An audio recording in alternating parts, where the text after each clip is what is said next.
ഒരടിപൊളി chicken ramen noodles ഉണ്ടാക്കിയാലോ? Chicken breast piece ചെറിയ കഷ്ണങ്ങളായിട്ട് മുറിക്കുക. ആവശ്യത്തിന് വെള്ളം. ഇതിലേക്ക് നമ്മുടെ സ്പൈസസ് ആയ ബേ, പട്ട, ഗ്രാമ്പൂ, സ്റ്റാർ അനീസ് എന്നിവ ആഡ് ചെയ്യാവേ. പിന്നെ കുനുകുന അരിഞ്ഞ ജിഞ്ചർ, പിന്നെ വെളുത്തുള്ളി, അതുപോലെ ഒരു വലിയ സവാള അരിഞ്ഞതും കൂടെ ചേർക്കാവേ. അതിനുശേഷം കുറച്ച് കുരുമുളക്, അതുപോലെ കുരുമുളക് പൊടിയും കൂടെ ചേർത്തു. പിന്നെ ആവശ്യത്തിന് ഉപ്പും കൂടെ ചേർത്ത് ചെറുതായിട്ടൊന്ന് ഇളക്കിയിട്ട് നമുക്ക് കുക്കറിൽ 5 വിസിലടിക്കാൻ വേണ്ടി വെക്കാവേ. ചിക്കൻ റെഡിയാകുമ്പോഴത്തേക്ക് നമുക്ക് നൂഡിൽസ് ഉണ്ടാക്കാവേ. ഹെൽത്തി നൂഡിൽസ് ആയതുകൊണ്ട് തന്നെ ഫോക്സ്റ്റൺ മില്ലറ്റ് നൂഡിലാണ് എടുത്തേക്കുന്നത്. ആവശ്യത്തിന് വെള്ളവും ഉപ്പും കൂടെ ചേർത്ത് നൂഡിൽസ് വേവിക്കാൻ വെക്കാം. വെന്ത് കഴിഞ്ഞാൽ അതിനെ നമുക്ക് ഒന്ന് സ്ട്രെയിൻ ചെയ്യാൻ വെക്കാം. അടുത്ത നമ്മുടെ നൂഡിൽസിൻ്റെ ഒരു മെയിൻ ഇൻഗ്രീഡിയൻ്റ് ആണ് ചെറിയുള്ളി ഫ്രൈ. അതിൻ്റെ ഒരു പാനിലേക്ക് എണ്ണ ഒഴിച്ചിട്ട് കുറച്ച് ഉപ്പും കൂടെ ചേർത്തിട്ട് അരിഞ്ഞു വെച്ച ചുവന്നുള്ളി ചേർക്കാം. അപ്പോൾ ഉപ്പും കൂടെ ചേർക്കുമ്പോഴത്തേക്കും ചുവന്നുള്ളി പെട്ടെന്ന് ഫ്രൈ ആവുമെന്നാണ് പറയുന്നത്. നമ്മുടെ ചിക്കനൊക്കെ അടിപൊളിയായി വെന്ത് വന്നിട്ടുണ്ട്. ഇനി നമുക്ക് ചിക്കൻ്റെ വലിയ പീസസ് ഉണ്ടെങ്കിൽ അത് ചെറുതായിട്ടൊന്ന് ഉടച്ചു കൊടുക്കാവേ.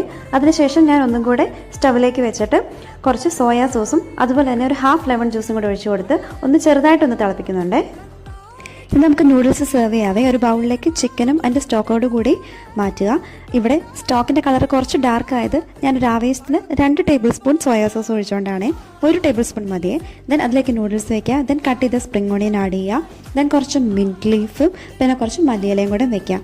ദെൻ ഒരു പുഴുങ്ങിയ മുട്ടയും കൂടെ വയ്ക്കാം. വറുത്ത് വെച്ച ചുവന്നുള്ളിയും കൂടി ആഡ് ചെയ്ത് കൊടുക്കാതെ അതിനുശേഷം ഇതെല്ലാം കൂടെ മിക്സ് ചെയ്ത് കഴിക്കാൻ ഒരു അപാര ടേസ്റ്റാണ്. സോ ഇതാണ് നമ്മുടെ healthy easy chicken ramen noodles. ഇവിടെ നമ്മൾ ഫോക്സ് സ്റ്റൈൽ മില്ലറിന് പകരം വീറ്റ് നൂഡിൽസ് ആണല്ലോ യൂസ് ചെയ്യാതെ അടിപൊളിയായിരിക്കും.